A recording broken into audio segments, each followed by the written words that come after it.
نحمدہ ونصلی علی رسولہ الکریم۔ اس سے پہلے جو قرآن پاک کی تلاوت کے انداز میں تجوید کا اجرا کیا گیا تھا وہ کچھ ویڈیوز ہیں، لیکن سبق جو تجوید کا تھا وہ کافی کچھ باقی تھا۔ تو آج سے انشاءاللہ جو باقی ماندہ اسباق ہیں انہیں ترتیب سے شروع کرتے ہیں۔ تو پہلے لکھا ہوا ہے اجتماع ساکنین۔ لفظ کیا ہے؟ اجتماع ساکنین۔ یہ لفظ تھوڑا غلط ہو گیا ہے، یہاں پر آتا ہے اجتماع ساکنین۔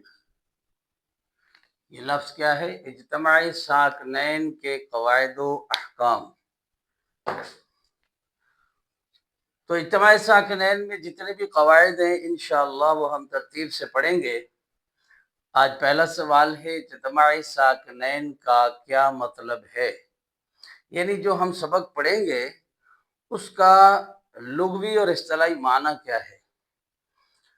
تو جواب یہ ہے کہ جب دو ساکن ایک کلمہ میں یا دو کلموں میں متصل آ جائیں، یعنی آگے پیچھے جڑے ہوئے اکٹھے آ جائیں، متصل کا معنی کیا ہے؟ اکٹھے آ جائیں، تو ایسی صورت کو اجتماع ساکنین کہتے ہیں۔ جیسے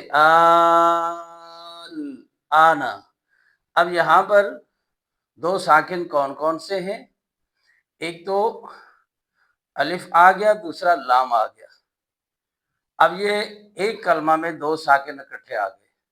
اسی طرح فیل اوی، یہاں پر یائے مدہ اور لام دو ساکن اکٹھے آ گئے۔ یعنی ہم نے پہچان کرنی ہے کہ ایک کلمہ میں یا دو کلموں میں دو ساکن اکٹھے کیسے آئے۔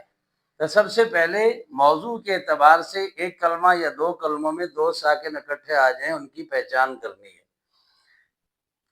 یعلمون، جب ہم وقف کریں گے تو واو اور نون دو ساکن اکٹھے آ گئے، یعنی یہاں یعلمون نہیں کہنا، یعلمون کہنا ہے، تو واو اور نون دو اکٹھے آ گئے۔ قریش، یہاں پر یا لین اور شین دو اکٹھے آ گئے، یہ بھی وقف کی صورت میں۔ اسی طرح نون، جب اس کو لکھا جائے یہ بریکٹ کے اندر نون، واو اور نون یہ دو ساکن اکٹھے آ گئے۔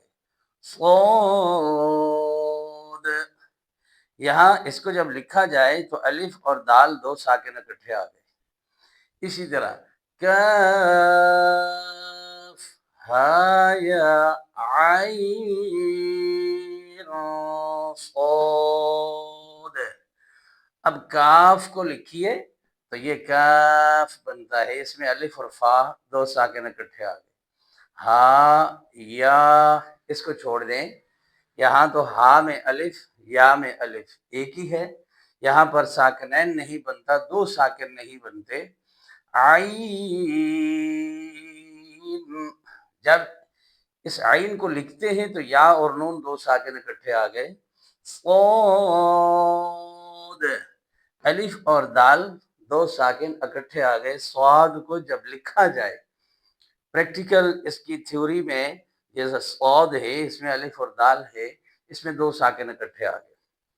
اسی طرح جب ایک انسان پڑھتا ہے والعصر، صاد اور را اکٹھے آ گئے۔ ان الانسان لفی خسر، خسر میں سین اور را، یسر میں سین اور را۔ اسی طرح فی الارض، ارض میں را اور ضاد، یعنی ہم نے موضوع کو سمجھنا ہے کہ دو ساکن ایک کلمہ میں اور دو کلموں میں کیسے یہ اکٹھے آ جائیں۔ اسی طرح یہاں جتنی بھی مثالیں لکھی ہوئی ہیں وہ تقریباً ایک ہی کلمہ کی لکھی ہوئی ہیں۔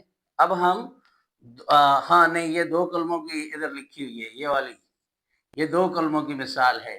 فی الارض، یہاں دو کلمے ہیں اور ان کو ملایا جائے تو فی الارض بنتا ہے۔ اسی طرح وَأَقِیمُوا الصَّلَاةَ، اصل میں تھا وَأَقِیمُوا الصَّلَاةَ۔ انشاءاللہ ساتھ ساتھ چلیں گے تو تمام چیزوں کا ذکر تفصیلاً آگے آنے والی ویڈیوز میں سمجھاتے جائیں گے۔ آج کے سبق میں آپ نے جو سمجھنا ہے وہ سمجھنا ہے کہ اجتماع ساکنین ایک کلمہ میں یا دو کلموں میں اکٹھے کیسے آئیں، اور اجتماع ساکنین ہے کیا۔ تو اجتماع ساکنین کیا ہے؟